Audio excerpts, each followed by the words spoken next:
গত অনুষ্ঠানে এই সভাপতি সাহেবেরও কিছু আলোচনা শুনছিলাম, খুব ভালো লাগছিল। মনে মনে চিন্তা ভাবনাও ছিল তিনি আসবেন কি আসবে না, তারা আসার পর দেখলাম যে আসছেন। আলহামদুলিল্লাহ। এই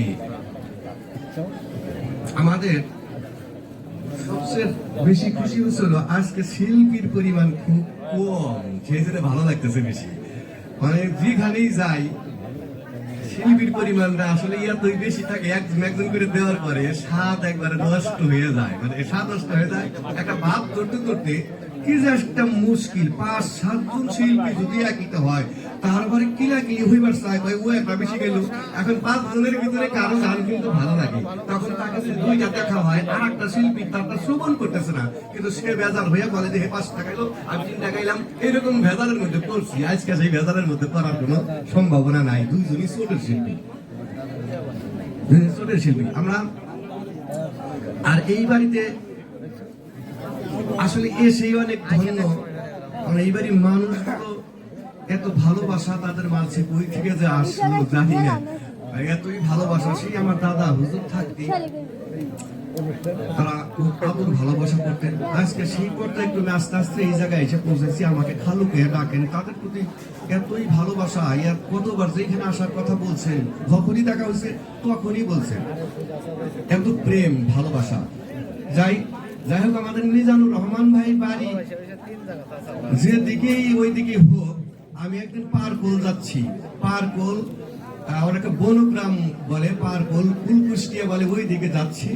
রাস্তায় একটা গাড়িতে আছি, দেখি মিজানুর রহমান ভাই এই রাস্তা দিয়ে আজান হয়েছে আসর কি জোহরের পরে একটা ফতুয়ার মতো একটা গাই দিয়ে লুঙ্গি গায়ে দ্রুত মাথায় টুপি মসজিদের দিকে দৌড় শুরু করছেন।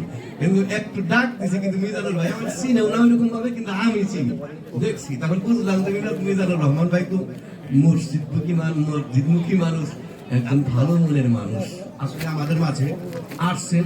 এই স্বভাবের চরিত্রের মানুষগুলো যদি একটা ইতে আসে আসলে দরবারটা তো এমনি ভালো হয়, এমনি ভালো হয়। যেরকম আচার আচরণের মানুষ, সেই মানুষের জবান দিয়ে ভালো কথা বলে বের হবে। আজকের শুরুটাই ছিল ভালো, আর এত সুন্দর গায়ক এদের আসলেই ভালো লাগার বিষয়। আর এদের মাঝেই এত কান্নাকাটি, এত চাওয়া পাওয়া, এত এই যে একটা কাকুতি মিনতি, এটা কেন? শুধু আমরা আমাদের মুর্শিদকে পাওয়ার উদ্দেশ্য। আমার মুর্শিদ এখানে এই বাড়ির যিনি গোড়া কীর্তন, যিনি ছিলেন, তিনি আছেন বিধাই এত মহতির আগমন।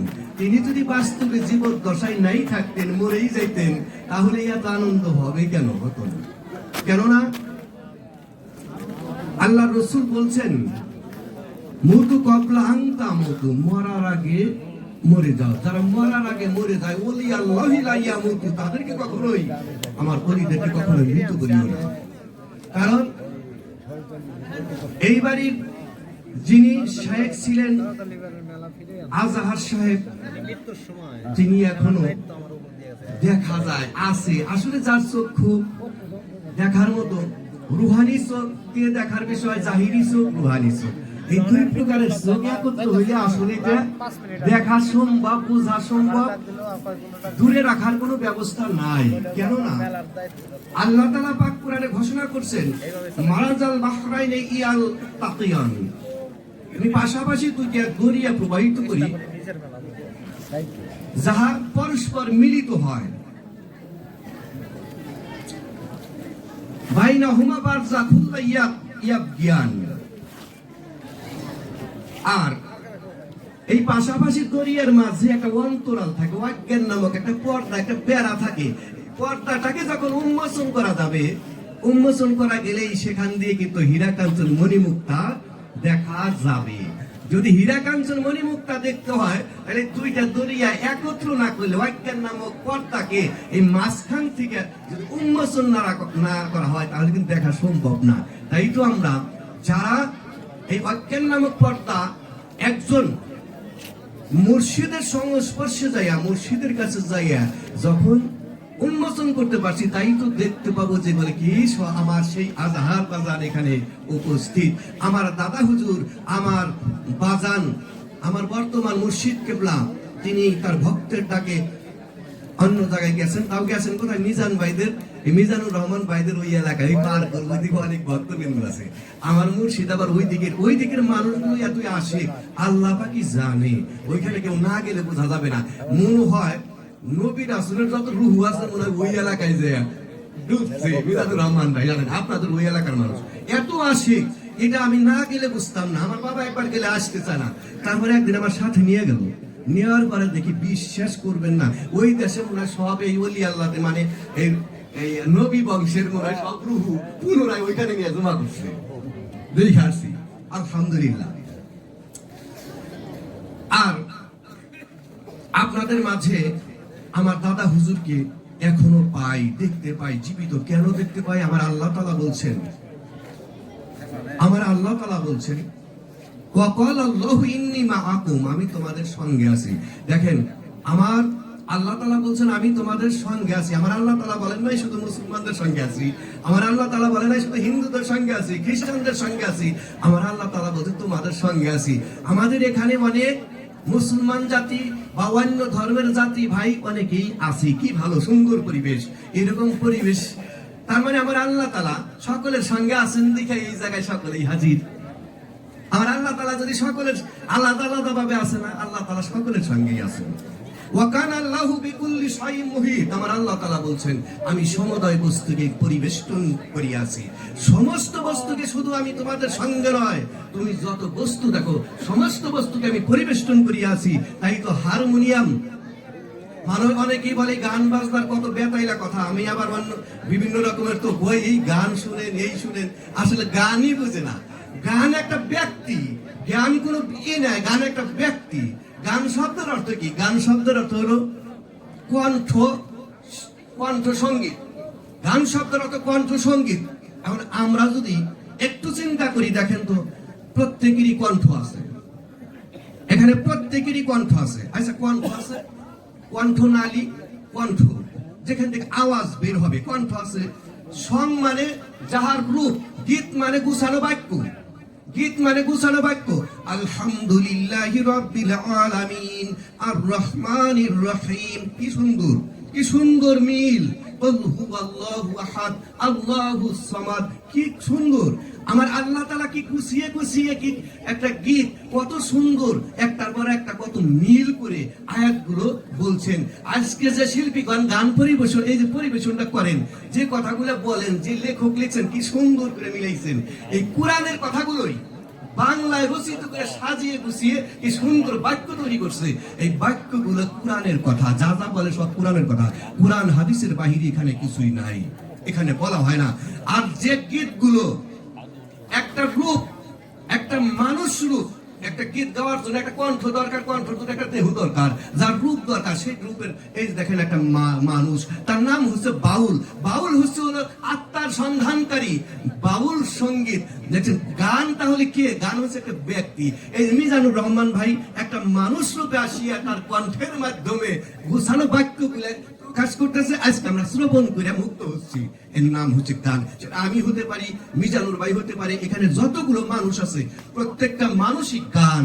আর তার শর্ত হচ্ছে হলো এই গান হইতে যদি নিষিদ্ধ বাক্য, কুরআন হাদিসের বাহিরে আল্লাহ পাকের বিরুদ্ধে যদি কোনো বাক্য বের হয়, তাহলে সেই ব্যক্তি নিষিদ্ধ।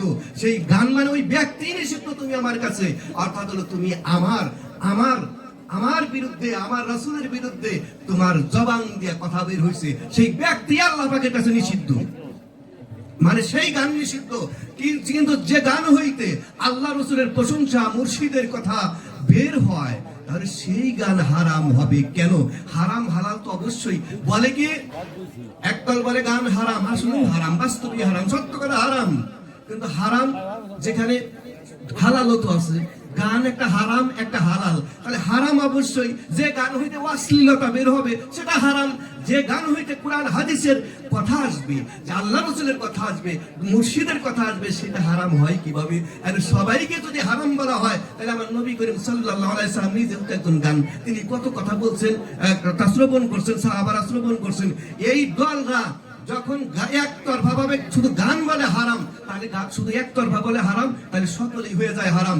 বলতে হবে যে গান হইতে অশ্লীল কথা বের হয় সেই গান হারাম, কিন্তু যে গান হইতে ভালো কথা বের হয়, কোরআন হাদিসের কথা বলা হয়, সেই গানকে কখনোই হারাম বলা, সেই ওই ব্যক্তিটাই হারাম হয়ে যায়, নিষিদ্ধ হয়ে যায়। যাই আজকে যেরকম হারমোনিয়াম, দেখেন তো, এই যে হারমোনিয়াম বানাইছেন, আমি একটা কোরআনের কথা বলবো, হারমোনিয়াম বানাইছেন কত যন্ত্রাংশ। আমি একটা আয়াতের অংশ বলছি, ওয়া কানা আল্লাহু বিকুল্লি শাইইন মুহিত, আমি সমুদয় বস্তুকে পরিবেষ্টন করিয়াছি। তাহলে এই হারমোনিয়ামের সাথে আমার আল্লাহ তাআলা কিভাবে আছে, চক্ষুষ্মানরাই দেখবে, হারমোনিয়াম দেখবে না, কিন্তু আমার আল্লাহ তাআলা যেভাবে চক্ষুষ্মান ব্যক্তিরা দেখবে হারমোনিয়ামের সাথে আমার আল্লাহ তাআলা কিভাবে পরিবেষ্টন করিয়াছে। আমার আল্লাহ তাআলা যদি এই হারমোনিয়ামের সাথে থাকেন, আমার আল্লাহ তাআলা যদি মিজান ভাইয়ের সাথে থাকেন, তাহলে মিজান ভাই যদি হারমোনিয়ামকে ধরে, তাহলে আল্লাহ পাক যদি মিজান ভাইয়ের সঙ্গেই থাকেন, তাহলে হারমোনিয়ামটা কে ধরবে? হারমোনিয়ামকে ধরার পর হারমোনিয়ামের সাথে নাকি আবার আল্লাহ তাআলা পরিবেষ্টন করিয়াছেন, তাহলে মিজান ভাই কাকে ধরবে? যেখান থেকে কণ্ঠ বের হবে, আওয়াজ বের হবে, যেখান থেকে আওয়াজ বের হবে, এখন তো বাতাস, বাতাস ছাড়া কি দেহটা চলে না? এই যে যাইতেছে আসতেছে, কত দামি সম্পদ, জাহাজ ছাড়া চলবে না, জাহাজ ছাড়া চলবে না। সেই বাতাস, ওখান থেকে একটা আওয়াজ, আমার আল্লাহ তাআলার কোন শক্তি সামর্থ্য ছাড়া হারমোনিয়ামের অস্তিত্বই থাকবে না। আমার আল্লাহ তাআলা হারমোনিয়ামের সাথে আছেন বিধায়ী আজকে হারমোনিয়াম এইরকম করে আছে, তাছাড়া এর অস্তিত্ব থাকতো না, ধরে রাখাও সম্ভব ছিল না। আজকে মায়ের পিছনে কথা বলতেছে, আমার আল্লাহ তাআলা এর সাথে যদি পরিবেষ্টন করিয়া না থাকতো, কুদরতি ভাবে না থাকতো, তাহলে এটা কখনোই এইভাবে থাকতো না, ভ্যানিশ হয়ে যেত, এর আকার চিহ্ন কিচ্ছু থাকতো না। আমার আল্লাহ তাআলা প্রত্যেক বস্তুর সঙ্গে আছেন, চক্ষুষ্মানরা বুঝে। তাই তো আমার আল্লাহ তাআলা কোরআন পাকে বলছেন সূরা বাকারায়, তোমরা যে দিকেই তাকাও সেদিকেই আমার মুখমণ্ডল তুমি দেখতে পাবে। এখন এটা চক্ষুষ্মানদের ব্যাপার। এখন যারা দেখে না বলবেন যে এখন দেখে না, দেখতে হলে একটা কি করতে হবে, এলেম অর্জনের জন্য সুদূর চীন দেশ হলেও যাও বলছেন। অর্থাৎ হলে চাইনা দেওয়ার কথা বলে নাই, যে দেশটা সম্বন্ধে যিনি চিনেন, যে দেশটা সম্বন্ধে যিনি জানেন, চিনেন, সেই চীনা ব্যক্তির কাছে যান, তাহলে এই দেশটা সম্বন্ধে জানা যাবে, তাছাড়া কিন্তু জানা যাবে না। এই দেশটা সম্বন্ধে জানতে হবে। আমার আল্লাহ তাআলা কোরআন পাকে ঘোষণা করেছেন, ওই যে ভাইজান সভাপতি সাহেব একটু বলেছিলেন, ওয়াফিল আরদি আয়াতুল লিল মুকিনিন ওয়া ফি আনফুসিকুম আফালা তুবসিরুন। আমার আল্লাহ তাআলা বলছেন, জাহাজে এই বিশ্ব ব্রহ্মাণ্ড, এই যে পৃথিবীটা দেখছেন, এই রকম আরেকটা পৃথিবী আছে। কোথায় সেই পৃথিবীটা? আমার আল্লাহ তাআলা বলছেন, জাহাজে এই বিশ্ব ব্রহ্মাণ্ডে তাহা আছে তোমাদের মধ্যে, তাহা আছে তোমাদের মধ্যে, দেখছেন, তোমাদের মধ্যে। যদি ওই পৃথিবী হয়, তাহলে এই যে মানব ভাণ্ড, এটা তো কোনো গোপন ভেদ নয়। আমার আল্লাহ তাআলা বলছেন, জাহাজে বিশ্ব ব্রহ্মাণ্ডে একটা পৃথিবী, এইরকম পৃথিবী, আমার এই মানব ভাণ্ডটাও একটা পৃথিবী। এই পৃথিবীর মধ্যে সব কিছু পাওয়া যাবে। একটা জাহিরি আপনি দেখেন, পৃথিবীতে গাছপালা, কুত্তা, বিলাই, জীব জানোয়ার সবই দেখতেছেন, কিন্তু আরেকটা মানুষের মাঝে যে এই সেম জিনিসগুলাই আছে, সেটা দেখার জন্য একটা চোখ প্রয়োজন, একটা চোখ প্রয়োজন। সেই চোখ ছাড়া, সেই চোখ আমাদের জাগ্রত নেই বিধায় আমরা বিভিন্ন সময় বিভিন্ন রকম ভাবে মন্তব্য করি, কিন্তু আমাদের জ্ঞানের বাহিরে। আমার চোখের জ্যোতি আছে এই পর্যন্ত, এই সীমা এই পর্যন্ত, কিন্তু তার পিছনে কি আছে আমি দেখি না। ওই পিছনে দেখতে হলে একটা লেন্স লাগবে, একটা পাওয়ার আলা গ্লাস লাগবে। খালি গ্লাস হলে হবে না, একটা পারদ লাগবে। একটা পারদ না থাকলে দেখা যাবে না। পারদ হচ্ছে মুর্শিদ। এই মুর্শিদ নামক ব্যক্তিটাকে যদি জীবনের সাথে মিলিয়ে নিতে পারেন, তাহলে পিছনের দৃশ্য তখন দেখবেন হিসাব মিলে যাবে। সামনে দেখে এতটুকু দেখার পরে শুধু মন্তব্য, গান বাজনা, এই হারাম সেই হারাম, তাহলে হারামের মধ্যেই আছে, হারামের মধ্যেই আছে। কিন্তু হারাম যে কি জিনিস, আসলে আমরা সঠিকভাবে ভালোভাবে অনেকেই বুঝি না হারাম কি জিনিস। হারাম আল্লাহ পাক যা কিছু বানাইছেন, দেখছেন যে সব জোড়াই খেলি আল্লাহ পাক এখন। হারামেরও তো একটা আছে, হা যোগ আরাম। দেখেন হারামের পায় হারাম, হা স্বীকার করা, আর আরাম, আরামকে যে স্বীকার করবো তাকে কখনোই, আরাম মানে শান্তি, শান্তির নাম হচ্ছে কি সালাম, সালাম কি রহমাত আলিল আলামিন, রহমাত আলিল আলামিনকে যদি পাইতে হয় মুর্শিদকে আপনাকে পাইতে হবে। এই জিনিসটাকে যারা পাইছে তাদের জন্য কোনো কিছু হারাম না। এই জিনিসটাকে যারা পাইলো না, এই আরাম রেজে পাইলো না, আল্লাহ করে তুই আমার কাছে হারাম, হারাম শব্দটা তো নিষিদ্ধ। তুই আরামকে যে স্বীকার করে নিলি না, যেখানে গেলে তুই শান্তি পাবি, সুখ পাবি, এই শান্তি সুখ যেখানে তুই পাওয়ার কথা সে তাকে তুই মেনে নিলি না, গ্রহণ করলি না, গ্রহণ করলি না, তুই আমার কাছে নিষিদ্ধ। কেন নিষিদ্ধ? কথাগুলো অনেক আসে। দেখেন, আমরা এখানে একটা মহতি অনুষ্ঠানে আসছি, আলহামদুলিল্লাহ। আল্লাহ তাআলা সূরা কাহাফে বলছেন, মাইয়াদিল্লাহি ফাহুয়াল মুহতাদি ওয়া মাইয়ুদলিল ফালান তাজিদ লাহু ওয়ালিয়ান মুরশিদা। কথাটা আমার আল্লাহ তাআলা বলছেন, আমি যাকে হেদায়েত দান করি একমাত্র সেই হেদায়েত প্রাপ্ত হয়, আর আমি যাকে পথভ্রষ্ট করি সে কখনোই মুর্শিদ পাবে না। যারা মুর্শিদ মানে পাই নেই, তাহলে আবার বিশাল একটা কঠিন পর্যায়ে যায় না কথাটা, কষ্ট নেওয়ার জন্য না, কোরআনের কথাটা না বললে আবার বুঝবেন কেমনি। এই যে সূরা কাহাফের 17 নম্বর আয়াত, খুলবেন যায় কথাটা, খুলবেন যায় যে কি হয়েছে। আল্লাহ বলছে, আমি যাকে হেদায়েত দান করি একমাত্র সেই হেদায়েত প্রাপ্ত, হেদায়েতকে পাইবো, সে হেদায়েতকে পাইবো। এদের মনে মনে মন কলা না, মন কলা খাওয়া না, হেদায়েতকে পাইবো। এটা দইরা দেখার বস্তু, এটা মনে মনে মনে মনে ভাবার বিষয় না। আর আমি যাকে পথভ্রষ্ট করি সে কখনোই মুর্শিদ পাবে না, মুর্শিদ পাবে না। মুর্শিদ যদি না পাই, আমরা আল্লাহ কইতেছে ও পথভ্রষ্ট, কিন্তু যারা পাইনি, এখনো ধরি নাই তাদের জন্য বলতেছি না, সামনে ধরুন, সামনে হয়তো কোরআনের আয়াতটা মানুম, কিন্তু তাদের উদ্দেশ্য নাই। উদ্দেশ্য হলো যাদের জীবনে পাইলই না, বিনা পাওয়ায় চলে গেল, মানলাম ইয়ারিফ ইমামা জামানহি ফাকাত মাতা মিতাতাল জাহিলিয়া। আমার আল্লাহর হাবিব বলেছেন, যে যার জামানার ইমামকে চিনলো না, ধরলো না, আর এই না চেনা অবস্থায় যে মৃত্যুবরণ করলো, তার মৃত্যুটা জাহিলিয়াত যুগের বেঈমানদের মতো হলো। বিশাল একটা কঠিন কথাগুলি যদি না বলা হয়, অর্থাৎ হলো আপনি যতদিন আছেন, যদি শেষ বেলাতেও যদি এইটা গ্রহণ করে না যান, তাহলে জাহিলিয়াত যুগের বেঈমানদের মতো যদি হয় তাহলে মুশকিল। কিন্তু যারা ধরেন নাই তাই কিন্তু এটা নয়, কিন্তু ধরবেন, আসতেই হবে। পাক কালামকে যদি আপনি বিশ্বাস করেন, আল্লাহ পাকের হুকুমকে যদি আপনি মানেন, আয়াতকে যদি আপনি মানেন, আয়াতকে যদি আপনি গোপন না করেন, তাহলে আপনাকে ধরতেই হবে। কোনো এক্সকিউজ নাই, ক্ষমা নাই। পড়াশোনা করছি, ডিফেন্সে জব করছি, বুঝতে আইসা দেখছি এই জায়গা ছাড়া আর কিছুই নাই। আমার বাবা, আমার জন্মদাতা পিতা, তিনি আমার মুর্শিদ, উনি ছাড়া আমার আর কেউ নাই। কোথায় আল্লাহ ইয়া জানা নাই আমার, তালাশ করি না। আমার মুর্শিদ পাইলেই, আমার মুর্শিদ শুধু পাই। আমার মুর্শিদ যদি আমার তার চরণে একটু ঠাই দেয়, বাজান, আমার আর কাউরে দরকার নাই। আমার মুর্শিদ শুধু যদি আমাকে গ্রহণ করে, আমরা 3 ভাই 3 বোন, আমাকে না দানলে গ্রহণ করছে, শুকরিয়া আদায় করে শেষ করতে পারবো না। আমার মুর্শিদের এত দয়া, আমাকে এত ভালোবাসেন, এতই ভালোবাসেন, আমাকে যে গ্রহণ করছেন, সে ছাড়া আমার আর কেউ নাই। আমার মুর্শিদ বুঝুকে আমার কোন জায়গায় নিবে, কোথায় রাখবে, সেই যে মুর্শিদ ছাড়া আমি কোনো কিছু তালাশই করি না, আর কোন জায়গায় তালাশ করি না। বাড়িতে গেলে মুর্শিদ তালাশ করি, আপনাদের মাঝে আসলে মুর্শিদকে তালাশ করি। মুর্শিদকে কেন তালাশ করি? ইয়া আইয়ুহাল্লাযীনা আমানু ওয়া আতিউল্লাহ ওয়া আতিউর রাসূলা ওয়া উলিল আমরি মিনকুম। আমার আল্লাহ তাআলা দেখেন পাক কোরআনে ঘোষণা করে দিলেন, হে ঈমানদার মুমিনগণ, তোমরা আনুগত্য করো আমি আল্লাহর, তোমরা আনুগত্য করো আমার রাসূলের, তোমরা আনুগত্য করো তোমাদের মধ্য হইতে যারা উলিল আমরিন, তাদের উলিল আমরিন তাদের অভিভাবক, মুর্শিদ, নাইবে রাসূল। আমার আল্লাহ তাআলাকে শুধু যদি তালাশ করতে যান, কই পাবেন? আমার রাসূলকে এখন তালাশ করতে যান, কই পাবেন? কিন্তু জলযন্ত্র যে মুর্শিদ খানার সামনে খাড়া, তার কাছে যদি আপনি যান, তার সম্মুখে যদি আপনি যান, তার আনুগত্য করলে আমার আল্লাহ রাসূল বলতেছেন, তোমরা তো আমারই আনুগত্য করলা। আর যারা আমার রাসূলের আনুগত্য করলো, আল্লাহ বলতেছেন আমার রাসূলের যে আনুগত্য করলো, সে তো আমারই আনুগত্য করলো। আল্লাহ পাকের আনুগত্য করতে হইলে মুর্শিদের কাছে যেতেই হবে। এই মুর্শিদ ছাড়া আল্লাহ পাক কইবে যে তুই আবার তারে চিনি নাই, কারে চিনবেন? আর দেখছেন এইটা দয়াল নবী পাক সাল্লাল্লাহু আলাইহি ওয়াসাল্লামকে দেখছেন, তাকে যদি দেখতে হয় মুর্শিদকে দেখেন, মুর্শিদ দেখলে রাসূলকে দেখা হবে, রাসূলকে দেখলে আল্লাহকে দেখা হবে। এটা একটা সিস্টেম, একটা উপায়। এই উপায় ছাড়া, এই উপায় যদি গ্রহণ না করি, আমার আল্লাহ তাআলা কোরআনে ঘোষণা করে দিলেন মান কানা, দেখেন কানা শব্দ ব্যবহার করি, এটা আরবি শব্দ জানি না, কানা। মান কানা ফি হাযিহি আ'মা ফাহুয়া ফিল আখিরাতি আ'মা ওয়া আদাল্লু সাবিলা। যারা দুনিয়া এইখানে অন্ধ, যারা এইখানে অন্ধ থাকিবে তারা পরকালে অন্ধ থাকবে।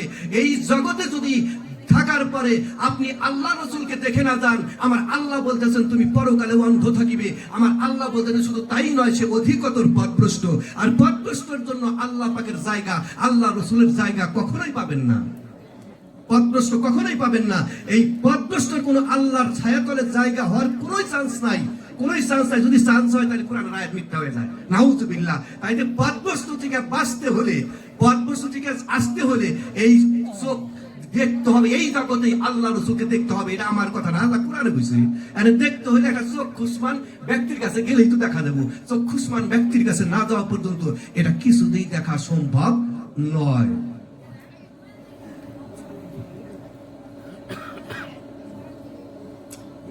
আমার আল্লাহ তাআলা আবার বলছেন, ওয়াসিয়া কুরসিয়ুস সামাওয়াতি ওয়াল আরদ। কুরসি মানে চেয়ার, বসার স্থান। চেয়ার, এই যে মানুষের বসার চেয়ার, কুরসি বসার স্থান। আমার আল্লাহ তাআলা বলছেন আমি বিশ্বজগৎ ব্যাপী সমস্ত জায়গায় আমার বাসস্থান। মানে সব জায়গায় যেখানে যাবেন সেখানে আল্লাহ বসে থাকে, আর যেখানে তাকাবেন সেই জায়গায় আল্লাহ বসে থাকে। এটা আমার কথা বলছে না, আমার কথা না, আল্লাহ কোরআন সূরা ইতে দেখবেন বাকারায়, এই যে আয়াতুল কুরসি পাঠ করি, ওয়াসিয়া কুরসিয়ুস সামাওয়াতি ওয়াল আরদ, এর মধ্যে দেখেন এর ভিতরে আসে কুরসি শব্দ আসে না, কুরসি হলো চেয়ার, বসার স্থান। আমার আল্লাহ তাআলা বিশ্ব জগৎ ব্যাপী সমস্ত জায়গায় বসে আছেন, চেয়ার পাইতে বসে আছেন। তাহলে চোখ না, যদি এটা দেখার যদি চোখ না থাকে দেখবেন কেমনি? দেখবেন কেন? বলবেন যে আমার দেখান। আর দেখতে হইলে পারে দেখার হইলে একটা মুর্শিদের কাছে যান, দেখাই দিব। মুর্শিদ ছাড়া, সিস্টেম ছাড়া, ডাক্তার ছাড়া আপনি রোগ ভালো করবার চান, কইবেন যে আমার দেখান, কখনোই দেখাবে না। পরকীয়ায় আসক্ত হবে, পরকীয়ায় আসক্ত হবে। কারণ আপনি আমার স্ত্রী না, বউ না, আপনার কইবার মুখে আল্লাহর রহস্য তো অন্যের কাছে, স্বামী স্ত্রীর কথা বাইরে কি বলা যায়? বলা যায় না। সেম আল্লাহ পাকের রহস্য কখনোই এই বিনা মুরিদের কাছে বলা জায়েজ নাই। যে আত্মসমর্পণ করছে আত্মসমর্পণকারীর কাছে বলা যায়। আসেন বসেন, একজন শায়েখের কাছে যান, পাওয়া যাবেন। সহজ কথা। আমি আপনারা যেভাবে বুঝি, বোঝাটা অন্যরকম নাও হইতে পারে, অন্যরকম হতে পারে। আউযু বিল্লাহি মিনাশ শাইতানির রাজিম কইছে কি? বিতাড়িত শয়তান হইতে আশ্রয় চাচ্ছে। এখন যদি শয়তান রে কোন যে শয়তান একবারে মরছেন, একবারে মরছেন, আমি শয়তানের কাছে আশ্রয় চাচ্ছি। শাই মানে শায়তান মানে দেহ। এই শয়তান যার একটা দেহ আছে, এই শায়ের কাছে আশ্রয় চাইতে হবে। এই শায়ের কাছে আশ্রয় চাইতে হবে, তার মানে ওই শয়তানকে যদি শয়তান বানান, ইবলিশ বানান, আপনার গতি থাকবে না। কোথায় আছে শাই অর্থ শায়তান মানে দেহ, এর নাম শায়তান। এই শায়তানের কাছে আশ্রয় চাইতে হবে। আর শয়তানের কাছে চাইতে হবে, আমাদের বুঝে নিতে হবে শয়তান হইতে বিতাড়িত, শয়তান হইতে আশ্রয় চাচ্ছি, যেটা খবিশ খন্নাস, তার কাছ থেকে আশ্রয় চাচ্ছি। কার কাছে? আমার শায়ের কাছে, আমার মুর্শিদের কাছে আশ্রয় না যাওয়া পর্যন্ত আপনার ওইটা করা না জায়েজ, আপনার জায়েজ নাই। এর কয় শয়তান। বুঝতে হবে জিনিসগুলো, না বুঝতে হবে না। শয়তান কাকে বলে? যদি বলে শয়তানকে খবিশ বানাই, জীবনটাই বরবাদ। কলেমা সারা জীবন ধরে পাঠ করবো, কিন্তু কাজ হবে না। বলি অমুক আমার তন মানে খুলেন, তন মানে দেহ, মানে প্রভু, মালিক, মুর্শিদ, জান পায়ে যাবেন। এর কাছে আশ্রয় না নেওয়া পর্যন্ত। আর যদি বলি ওইটা পড়তে পড়তে এমন বুঝছি ওইটা শয়তান বানায় ভাই খবিশ, নাউযুবিল্লাহ, এর থেকে বাঁচার কোনো কায়দা নাই। বুঝতে হলে, কিছু হিকমত বুঝতে হলে, তাহলে একজন জ্ঞানী লোকের কাছে যাই বুঝতে হবে, তাছাড়া বোঝা সম্ভব না।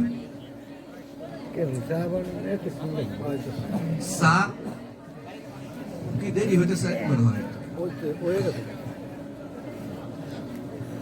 আমাদের যেরকম আমরা কলেমা পাঠ করি, মান ক্বালা লা ইলাহা ইল্লাল্লাহু মুখলিসান দাখালাল জান্নাহ, কলেমা পাঠ করি। কলেমা যে তাহকিক করিয়া চিনিয়া বুঝিয়া তার জবান দিয়ে জীবনে একবার পাঠ করবে, তার সে কি করবে? তার জন্য জাহান্নামের আগুন হারাম করে দেওয়া হবে। সে দাখালাল জান্নাহ, সে জান্নাতে প্রবেশ করবে। তাহলে কলেমা আপনি পড়বেন, দেখ কলমা তাহাকিক করিয়া চিনিয়া বুঝিয়া পড়া তো সবাই পারি, পড়লে খালি কাজ হবে, এটা কে কইছে পড়া? এক জায়গায় বলছে যে নামাজ পড়ে, নামাজ পড়ার কথা কোরআন হাদিসে কোন জায়গায় আছে? কোন জায়গায়? এই হাদিসে নামাজ পড়ার কথা কোরআন এবং হাদিসে দুই জায়গায়। যদি কেউ নামাজ পড়ার কথা দেখাইবার পারে, হ্যাঁ পীরগিরি ওই দিনকে ছাড়ুম, ওর কাছে যাই মুড়ি ধরুন। ইকরা শব্দের অর্থ পড়া, আর আকিমুস সালাত নামাজকে প্রতিষ্ঠিত করতে হবে, কায়েম করতে হবে। পড়া শব্দ না, এটা পড়া শব্দ কোথায় আছে? কোরআন পাকের হাদিস শরীফের কোথাও আকিমুস সালাত ও আকিমুস সালাত মানে নামাজ কায়েম করো, প্রতিষ্ঠিত করো। প্রতিষ্ঠিত করা মানে এই যে একটা প্রতিষ্ঠিত হইছে, এই যে শুরু করছে, একটা কি শুরু করছে? একটা হারমোনিয়াম হইতে হইতে হইতে যখন এটা দাঁড় করছে, এটার নাম হলো কি হয়েছে? যে বানাইছে, এটা প্রতিষ্ঠিত করছে না, এটা কি তৈরি করছে না, এটা একটা আকারে আসছে, তারপরে যে প্রতিষ্ঠিত হইলো, তাহলে তো হইতে পারবে না, হইতে পারবে না। অর্থাৎ হলো নামাজকে প্রতিষ্ঠিত করতে হবে। আসসালাতু মিরাজুল মুমিনিন, মুমিনদের জন্য নামাজই মিরাজ। নামাজের সাথে মুমিনদের সাক্ষাৎ হইতে হবে। নামাজের পরে কেমনে করে সাক্ষাৎ? এক জিনিস, পরে অন্য জিনিস। নামাজের সাথে যে পর্যন্ত সাক্ষাৎ না হবে সে পর্যন্ত আপনি নামাজ কেমনে করবেন? আপনি মুমিনদের জন্য নামাজই মিরাজ, নামাজের সাথে সাক্ষাৎ হবে। মিরাজ শব্দটা তো সাক্ষাৎ, এখানে তো পড়ার শব্দটা আসে নাই। নামাজের সাথে আবার সাক্ষাৎ করতে হবে। তারা পড়ি, এই পড়ার দলের মধ্যে আমি নাই। আমি যতটুকু বুঝি, আমি হলো কায়েম, যতটুকু করি পড়ার চেষ্টা করি, যতটুকু মুর্শিদের কাছ থেকে বুঝছি, এই দেখা বুঝে নামাজ আদায় করা শিখছি। এই পড়ার বাদ দিছি, পড়ছি যেদিন মুর্শিদের কাছে ততদিন আসি নাই, ততদিন পড়ছি। তখন খালি বলছে আল্লাহ মাফ করে দাও, এতদিন পড়ছি। এই পড়া নিয়ে যদি তোমার কাছে খারাইতাম, একটু চান্স নাই কাছে বসার জন্য, এক ফোঁটা ফায়দা হয় নাই এতদিন। তখন ফায়দা বুঝলাম হলো মুর্শিদের কাছে যাওয়ার পরে, যে হাই হাই রে এই নামাজ নাকি এই পড়া জানা, এটা হলো নামাজ মিরাজ, এটা সাক্ষাতের বিষয়, দেখবো দেখা দেখির বিষয়। আর এই দেখা দেখির বিষয়ে না যাওয়া পর্যন্ত নামাজে গেলে আল্লাহ ছাড়া কাউরে সেজদা দেওয়া যাবে না। এই নামাজের ভিতরে যে আল্লাহ ছাড়া কেউ সেজদা দেয়, অনুমানের সেজদা দেওয়া জায়েজ আছে। এই অনুমানে বিশ্বাস করে, অনুমানে যে সেজদা দেয়, এইটা কেমনে করে দেয়? এটা বলবেন যে বলে কেমনে করে দেয়? আইসেন মুর্শিদের কাছে ভর্তি হন, এটা ভর্তি হন পায়ে যাবেন।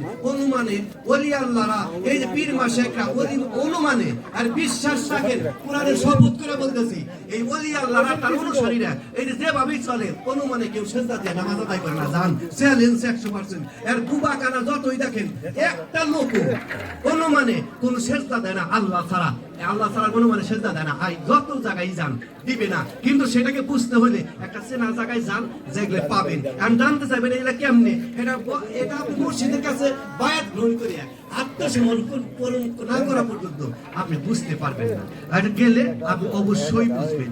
দেখেন, যারা হিন্দু হোক, বৌদ্ধ হোক, খ্রিস্টান হোক, যে ধর্মেরই হোক, যারা আত্মসমর্পণ করছে, এর মাধ্যমে সব বুঝ আছে। এই যে এই শচীন দাদা মানে যেখানে এসে বসে আছেন, কি এলেন তার ভিতরে, কোথায় যে মাবুদ আছে, এই মাবুদ কোন জায়গায় আছে দেখছি, প্রত্যেকটা জায়গায় কোথায় যারে পায় তারই পাশলাই ধরে, পাও খুঁজে পাওয়া যায় না। এই চালাক ব্যক্তিটা এর আসে, সে আসতেছে, কিন্তু তার পাও পাওয়া খুব কষ্ট। কিন্তু কোন পাপ কষ্ট দেখছি, তালাশ করে দেখছি, এমন চালাক আল্লাহ মালিক তার ভিতরে কতটুকু কি দিছে আমাদের মাঝে এসে বসে, মাঝে বসে বসে খুঁজতে খুঁজতে কোথায় মাবুদ আছে, পূজা তালাশ করে পাইছে, হ্যাঁ আমার সব পাপ। এখন এইসব জায়গায় না গেলে, এদের মাঝে না গেলে কাম হইতেছে না। আল্লাহ কইছে আমি তোমাদের সঙ্গে আছি। তাই যে আমাদের কত হিন্দু ভাইরা আছেন, তাদের সাথে যদি আমার আল্লাহ পাক থাকেন, আমার যদি বুঝ থাকে, তাদের মাঝে যদি আমার আল্লাহকে পাই, ওর সাথে কোলাকুলি করলে আর সুমা দিলে কোনো অসুবিধা আছে না? 100% আল্লাহ কোনো বৈধ নাই। আর যারা নাউজুবিল্লাহ আল্লাহ খায়া তো বুঝে না, নাউজুবিল্লাহ কালি হয়ে গেছে। ওরা আল্লাহ পাকের কাছে নাউজুবিল্লাহ। জায়গায় সাহাবী কথা তো অনেক বলবো। আসসালামু আলাইকুম ওয়া রাহমাতুল্লাহি ওয়া বারাকাতুহু।